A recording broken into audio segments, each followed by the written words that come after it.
বয়স হলো 10 বছর, মেয়ের বয়স হলো 10 বছর। তার হাতে বাজান স্ক্রিন টাচ মোবাইল তুলে দিছে, তুলে দিয়ে বাবা মসজিদে যা নামাজ পড়ি আল্লাহর কাছে দোয়া করতেছে, রব্বানা জালাউনা।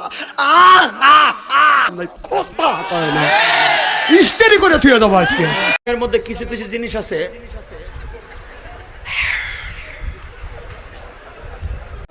এই নিয়ে কোরআনের মাহফিলে কাউকে। আসসালামু আলাইকুম। আজকের ভিডিওতে আমরা দেখব বাংলাদেশের জনপ্রিয় কয়েকজন বক্তার ওয়াজের কিছু হাস্যরসাত্মক মুহূর্ত। চলুন দেখে নেওয়া যাক সেই মজার ঘটনাগুলো। মৃত্যুর একটা নির্ধারিত সময় আমি বেঁধে দিয়েছি, অন টাইমেই চলে আসে। 1 সেকেন্ড আগেও আসবে না, 1 সেকেন্ড পরেও আসবে না। 940 বছর বয়সে মালাকুল মাউত এসে হাজির, এসে বলল, জি তুয়ান আকবাদা রুহাক, রুহু কবজ করতে আসছি। আদম আলাইহিস সালাম বললেন, রুহু কবজ করতে আসছো মানে? আমি বাঁচবো তো 1000 বছর। কয় বছর?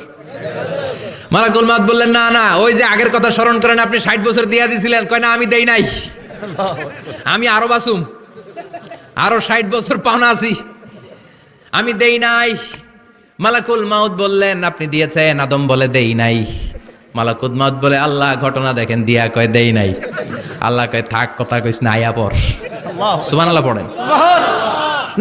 এক চাচা এত তারা উড়ে করে ওযু করছে, এক ঠ্যাং না ধুয়ে মসজিদে ঢুকছে, টাইসালা মসজিদ পিছলে খায়, চাচা একদিক লঙ্গি একদিক, তাও কয় আল্লাহু আকবার। মানুষ কয় লঙ্গি ঠিক করে, কয় না আগে জামাত ধরি।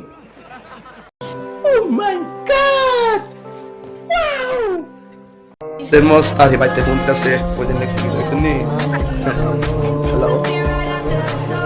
এই শোনো, আমি ওয়াজে আছি, বুঝছো? আচ্ছা, থ্যাংক ইউ ভেরি মাচ।